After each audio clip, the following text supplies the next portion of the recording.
Welcome everyone, my name is Brendan Snyder. Thank you for joining me.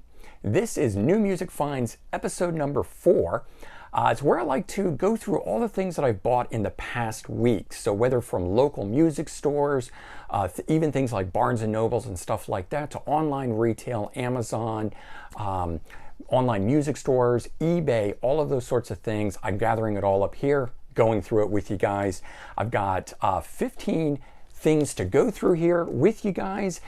Specifically, we'll get into all of that, but before we go any further, if you're new to my channel and you haven't already hit the subscribe button, please click the button. Also leave a comment, hit like, all those things help support my channel. And I'm gonna ask you guys to do one additional thing.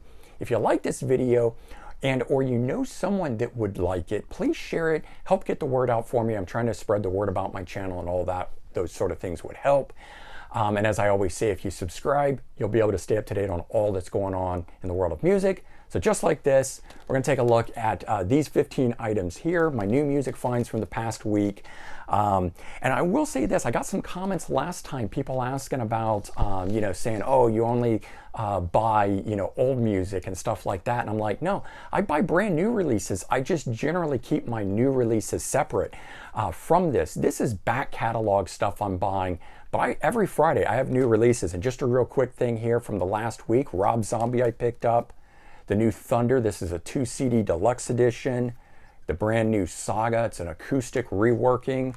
The new Sunstorm that features Ronnie Romero instead of Joe Lynn Turner now. Heart Healer, which is a metal opera featuring Magnus Carlsen, fantastic all-female vocalist on that. And Ches Kane, a brand new artist, also on the Frontiers label, but sounds like Pat Benatar ripped right out of the 80s kind of a thing. So I've got those. I just wanted you guys to know I am buying new artists as well, but this stuff here, like I said, is back catalog stuff, and mostly because I'm going to use record stores and stuff, and that's what you're finding. You're not really finding the brand new releases anymore. It's what people had in back catalogs. And so kicking things off, Survivor, I get a little buy from Rock Candy Records. So we're going to start with the 4 releases that I got from them. Survivor being one of them, the 1983 album Caught in a Game. Personally, it's my favorite. I just never owned it on CD. And this is a great, reissue of it, the way Rock Candy does all their stuff. It's just fantastic. But no hits off of this, but I don't know. I love the first 2 tracks. Caught in the Game, Jackie Don't Go. Absolutely fantastic. And I also like track number 6, Half-Life. Really cool keyboard intro on that thing. Just totally dig it. Good stuff there. Next up, we've got Export. And this band here started sort of like a new wave of British heavy metal, kind of rough, raw, hard rock sounding group. And this one here is much more sort of AOR melodic rock style. The keyboards are much more up front in this thing, more heavily produced. The reason I purchased this though is that the lead guitarist Steve Morse, now that is different than the Steve Morse that's in Deep Purple currently, but this Steve Morse also played with Ian Gillan on this album. So if you know Naked Thunder and you like this album, and his tour at the time had this guitar player, there's a live video of that show out there on DVD. He came from Export, and so I wanted to know what he was up to, and I checked this out for that. Sort of keeping on that new wave of British heavy metal thing, I also picked up the debut Grand Prix. And you can see the other 2 albums there. So I had always gotten into this band through Robin McAuley, through MSG as a vocalist, really like him. But the debut album actually has Bernie Shaw, who is a future frontman for Uriah Heep. It also has Phil Lanzon on keyboards. So 2 members of Uriah Heep. Really great album. This one here is much more like pomp rock or prog rock. It's like Styx. So very different than what they became, but fantastic. I was really surprised and just fell in love with that one. And then I was on a sort of Canadian kick a while back, and I picked up another Ian Thomas. This one here called Glider, again, Rock Candy Records, fantastic reissue, but this was the cool thing. So I went on eBay, out of print, went on Amazon, out of print, nobody had it, jacked up prices. I went directly to Rock Candy Records, they're still selling it. So you know what, if you're missing something and you think it's out of print, always go to the record label, and in this case Rock Candy Records. They're still selling some of these things that aren't being sold through record stores and Amazon and stuff like that. So I got it, and I didn't have to pay an arm and a leg, so pretty cool.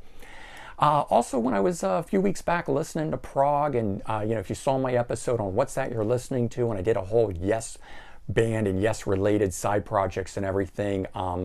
Listen to the second UK album, Danger Money, which I really like. John Wetton, of course, in the group. And somebody recommended, check out the first album because it's also got Bill Bruford on drums from Yes, so John Wetton also. Two connections there, and it's fantastic. I just never owned it before, and it was always hard to find, but I actually found this one.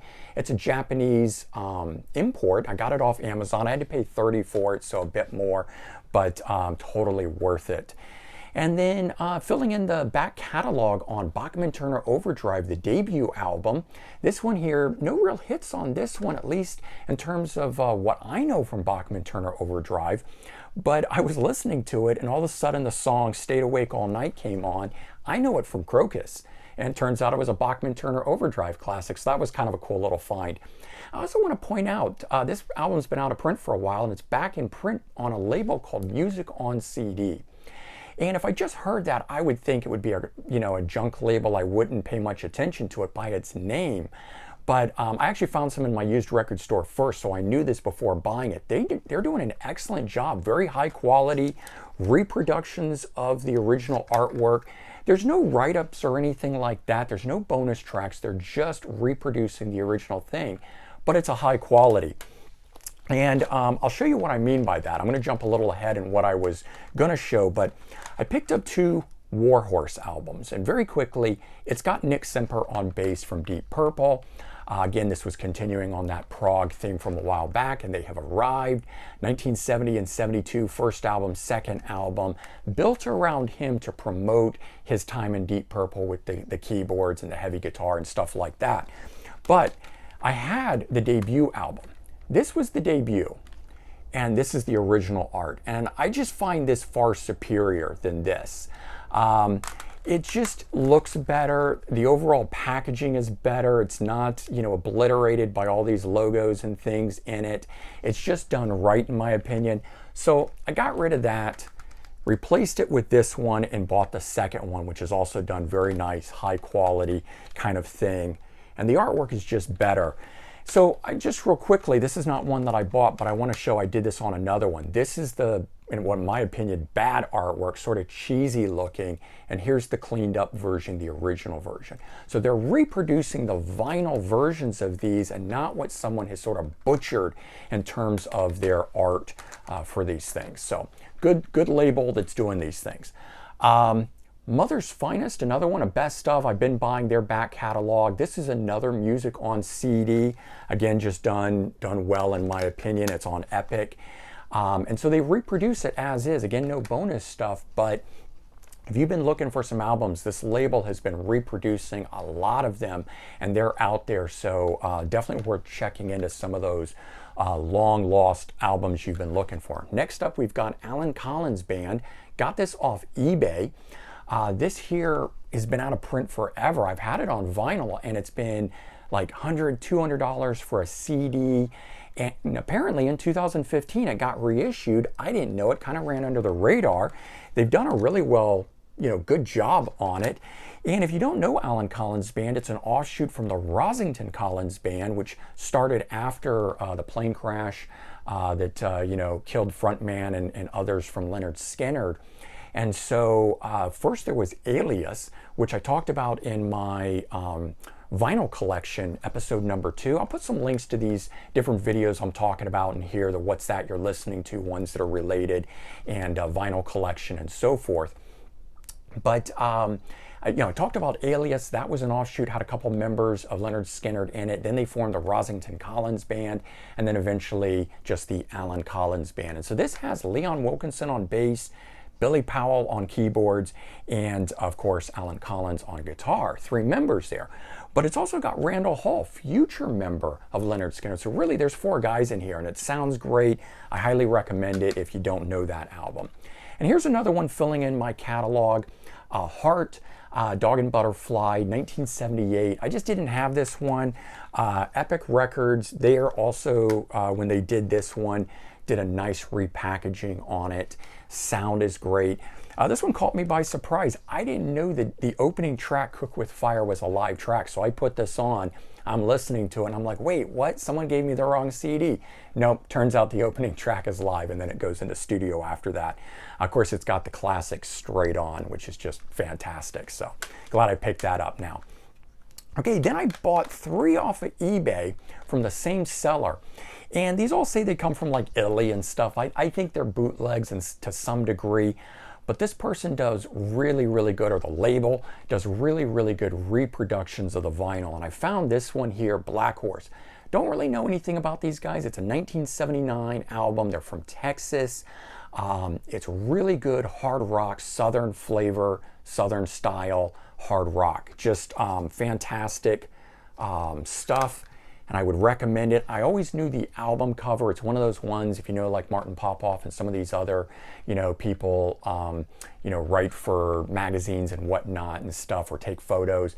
And they've always, or one of them has referenced it. And so I always knew this. And as soon as I saw it, I said, well, I'm going to give it a shot. And it's great. If you like Blackfoot, Molly Hatchet, and you find this, pick it up. It's really, really good stuff. All right, continuing on from that, picked up the second Iron Horse album. This is 1980. It's continuing on with Randy Bachman, Bachman Turner Overdrive. I've been listening to a lot of them. One of the previous videos, I had picked up the debut, which is like a long-lost Bachman Turner Overdrive record. I highly recommend this debut record. This one here in 1980 definitely went more of what I would consider the pop route of the time. It's more polished. It's nowhere near as classic rock style sounding like BTO and that sort of stuff, but still Randy Bachman, still writing, still playing. It's still good, and I like to have the collection, and it'll fit moods at different times, but if you're looking for a straight up BTO, check out the debut Iron Horse. I would recommend that. All right, and the last of the CDs, this one here, the Black Sheep Encouraging Words second album from Lou Gramm and band. Bruce Turgon is also part of this lineup. And again, a couple weeks back, I showed you guys this one, the self-titled debut, 1975, and I believe this one's 1976. If you like Foreigner, this stuff is really great. I actually like the second album better and would recommend it. Again, as I said, they're doing really good reproductions on this stuff. You can see the vinyl there behind me. I've had it for ages, so I'm really glad to get it on CD.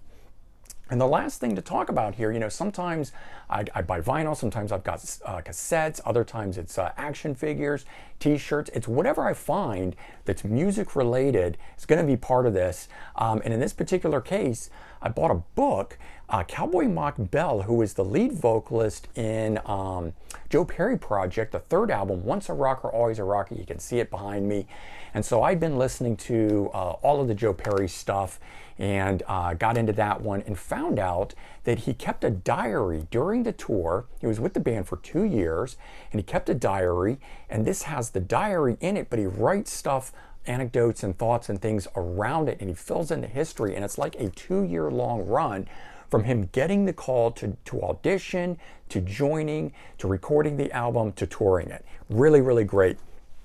I didn't expect much from it, but it got really, really good reviews, and I posted about it on Facebook, and people gave me feedback and just really high praise. So I got it and started reading it. I have to say, I haven't gotten far, but it is really good. So again, if you're looking for a good read and you want to know some inside information about the Joe Perry Project right up to before Joe Perry decides to rejoin Aerosmith, this is a good read. I recommend it along with Joe Perry's Rocks. If you never read his biography that actually covers his time period while out of Aerosmith during the Joe Perry, I've been reading them both simultaneously to get an inside feel on it. So there you go. That was 14 CDs, one book, plus all those new releases I showed you there, 20 plus things from the last week that I have purchased.